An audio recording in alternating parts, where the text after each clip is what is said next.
तो यार फ्रेंड्स, आज हम लोग स्टार्ट करने वाले 11th का सबसे पहला टॉपिक दैट इज वेक्टर्स। ठीक है, इससे पहले फिजिक्स की बुक के अंदर अगर तुमने साइंस लेने का सोचा है और अगर किताब खोल के देखा होगा तुमने, तो देखा होगा कि what is physics world, units and dimension, ये बेसिक चीजों के बारे में बात नहीं करेंगे। हम सीधा मेन टॉपिक पे जंप करेंगे, दैट इज वेक्टर्स। एक डिस्क्लेमर तुम लोगों के लिए, अभी तुम लोग 11th में आए हो, मे भी तुम्हें वेक्टर्स की इंपॉर्टेंस इतनी ना समझ में आए, बट ट्रस्ट मी, अभी जो रिसेंटली 12th का बोर्ड हुआ है, दे रिग्रेट कि उन्हें वेक्टर्स अच्छे से क्यों नहीं पढ़ा। बहुत इजी कॉन्सेप्ट में वेक्टर्स क्या होते हैं, वेक्टर्स क्यों यूज करे जाते हैं और कौन कौन सी क्वांटिटीज हैं जो तुमने आज तक सुनी होंगी बट तुम्हें डिफरेंशिएट करने में थोड़ी मुश्किल होती होगी कि वेक्टर्स क्या है और वेक्टर्स क्या नहीं है। तो स्टार्ट करते हैं। सबसे पहले यार 3 तरीके की क्वांटिटीज होती हैं। एक है स्केलर, दूसरी है वेक्टर। अब इन दो क्वांटिटीज के बारे में तुम लोगों ने 9th क्लास तक में शायद सुना होगा। एक तीसरी क्वांटिटी है जो मे भी तुम्हारी 11वीं की किताबों में मेंशन नहीं है, दैट इज टेंसर्स। इनके बारे में अलग से बात करेंगे, थोड़ी स्पेशल स्टार्ट में। ठीक है, स्केलर क्वांटिटीज वो क्वांटिटीज जिनके पास सिर्फ मैग्नीट्यूड होता है। सर मैग्नीट्यूड होता है ये तो पता है, मतलब क्या है इस चीज का? अर्थात ये कि सिर्फ नंबर। फिजिक्स में जब भी सिर्फ नंबर अटैच होता है दैट मींस कि वो सिर्फ और सिर्फ मैग्नीट्यूड है। एग्जांपल देते हैं, अभी अभी तुम लोगों के 10वीं के रिजल्ट्स आएंगे थोड़े टाइम में, तो तुम्हें पता चलेगा कि तुम्हारे 87% है, मान लेते हैं तुम बहुत अच्छे स्टूडेंट हो, तो मे भी शायद तुम्हारे 93% है। और ठीक है, इसके नीचे नहीं जाऊंगा क्योंकि अगर इसके नीचे तुम्हारे नंबर आए तो मे भी शायद ये वीडियो तुम्हारी लिए नहीं है, अभी बंद करो और पॉलिटिकल साइंस पढ़ो सके। एनीवेज 87% और 93%, तुम लोगों ने नोटिस किया होगा कि 87% और 93% दीज आर जस्ट नंबर्स। इसके आगे पीछे कहीं पे भी मैं डायरेक्शन नहीं लिखूंगी। अगर तुमसे तुम्हारी बुआ या चाची मामी पूछेंगी कि तुम्हारे नंबर कितने हैं, तो तुम बोलोगे कि चाची जी 87% का है, या बुआ जी 93% का है। हम में से कोई भी ये नहीं बोलेगा कि 93% ईस्ट का है। That does not make any sense. 93% east कोई सेंस नहीं है। इसका मतलब जब भी सिर्फ नंबर की बात होती है दैट इज स्केलर क्वांटिटी। एक और एग्जांपल लेते हैं। तुम्हारी मम्मी ने बोला कि जाके सब्जियां लेके आओ, 10 किलो आलू और 2 किलो लेट्स से प्याज। ठीक है, आज पैकेज होने वाली है। 10 किलो आलू 2 किलो प्याज लेके आओ। ठीक है, अब तुम्हारी मम्मी यही बोलेगी ना कि 10 किलो आलू 2 किलो प्याज लेके आओ। कभी मम्मी को ये बोलते सुना है कि 2 किलो आलू या 10 किलो आलू नॉर्थ में ले आना? नहीं। या 2 किलो प्याज जो है वो साउथ ईस्ट ले आना? नहीं।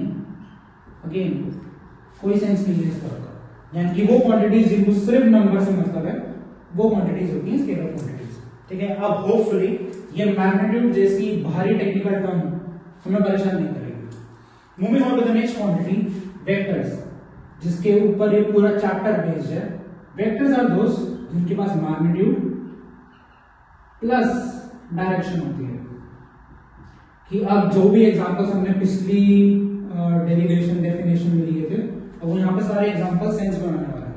मतलब अगर तुम अपने घर पे बैठे हुए हो और मैं तुम्हें फोन करके बोलूं यार जो भी तुम्हारा नाम है राहुल एक काम कर 500 मीटर आ जा, तुम्हारे दिमाग में मुझे क्या है, ये इंसान या तो पागल हो गया या बोली के भाव के नशे उतरे हैं इसके। 500 मीटर आ जा, 500 मीटर कहाँ आ जाए? 500 मीटर अपने घर के पीछे, घर के आगे, घर के नीचे, घर के ऊपर, छत पे। यानी कि तुम्हें स्पेसिफाई करनी पड़ेगी कोई ना कोई डायरेक्शन, स्पेसिफाई करनी पड़ेगी कोई ना कोई डायरेक्शन इस नंबर का सेंस बनाने के लिए। 500 मीटर आ जा won't be making any sense, जितना 10 किलो आलू ले आना सेंस बना रहा था। यानी कि 500 मीटर आ जा, 500 मीटर कहाँ हूं भाई? 500 मीटर घर के नीचे, घर के ऊपर, घर के इधर, घर के उधर। तो जब भी डिस्टेंस के साथ डायरेक्शन हम ऐड कर देते हैं, इस क्वांटिटी को बोलते हैं डिस्प्लेसमेंट। आई एम श्योर तुमने 9th क्लास में भर के पढ़ा होगा इसके बारे में, 11वीं में फिर से पढ़ना पड़ेगा। तो displacement is magnitude plus direction. इसके अलावा और भी बहुत सारी क्वांटिटीज हैं, जैसे कि वेलोसिटी, कि यार मैं 30 किलोमीटर पर आवर पे चल रहा हूं। अब 30 किलोमीटर पर आवर पे चलना सेंस बना रहा है, इसकी स्पीड करके क्वांटिटी है जो कि स्केलर होगी। बट अगर इसी स्पीड के साथ मैं डायरेक्शन को जोड़ दूं तो उसे हम वेलोसिटी कहते हैं। मतलब मैं 10 किलोमीटर पर आवर की स्पीड पे चल रहा हूं ईस्ट की तरफ। तो जैसे ही मैंने स्पीड के अंदर डायरेक्शन को ऐड कर दिया, उसने जन्म दिया वेलोसिटी बाय वेलोसिटी। अब कहानी आती है टेंसर्स की। आई एम श्योर तुमने 10th क्लास में अगर ऐसी परसेंटेज अचीव करी है, तो मैं एक वर्ड पता होगा बहुत clearly, that is current. That is current. तो जो करंट होता है मेरा, that is a tensor quantity. अब करंट टेंसर क्यों होता है, कैसे होता है, टेंसर और वेक्टर्स में फर्क क्या है, ये सारी कहानी हम तब सीखेंगे जब हम पढ़ेंगे वेक्टर लॉ ऑफ एडिशन।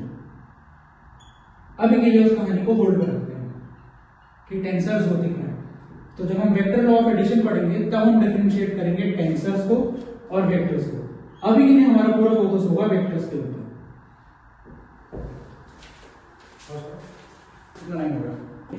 तो अब हमने देखा कि स्केलर क्या होता है, वेक्टर क्या होता है।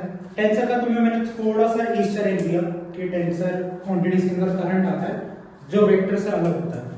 अब हम बात करेंगे कि एक्चुअली में वेक्टर्स क्या होते हैं और किस टाइप के होते हैं।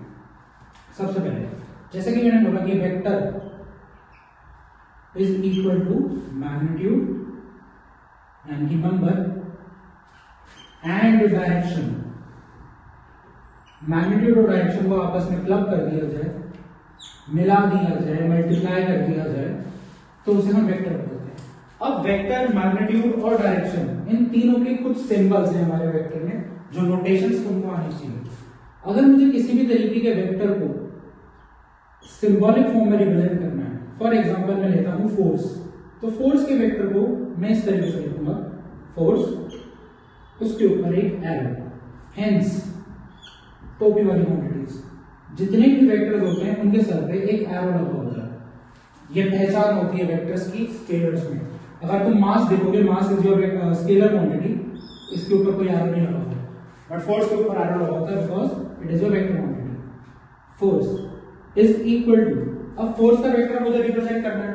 अब वेक्टर दो चीजों से बनता है, नंबर और डायरेक्शन। जैसे हमने देखा था 10 किलोमीटर ईस्ट में या 500 मीटर अपने घर के नीचे, यानी कि मैंने एक नंबर लिया और साथ में डायरेक्शन ली। तो अब मैं एक नंबर लेता हूं और उस नंबर को, जो हम मैग्नीट्यूड तब से कह रहे हैं, कुछ इस तरीके से रिप्रेजेंट करना चाहते हैं। फोर्स के अंदर mod, this two parallel lines represent magnitude, ठीक है। अब डायरेक्शन, डायरेक्शन को हम वेक्टर के टर्म्स में कुछ इस तरीके से लिखते हैं, एफ के ऊपर ये छोटा सा symbol which is called as cap. तो प्रॉपर तरीके से force vector is equal to F cap mod F. ये करेक्ट रिप्रेजेंटेशन होगी मेरे फोर्स वेक्टर की।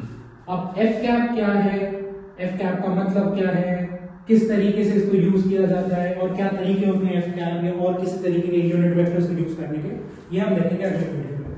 आज के लिए इंट्रोडक्शन बहुत है। अगर कोई भी दिक्कत हो तो कमेंट आप करें।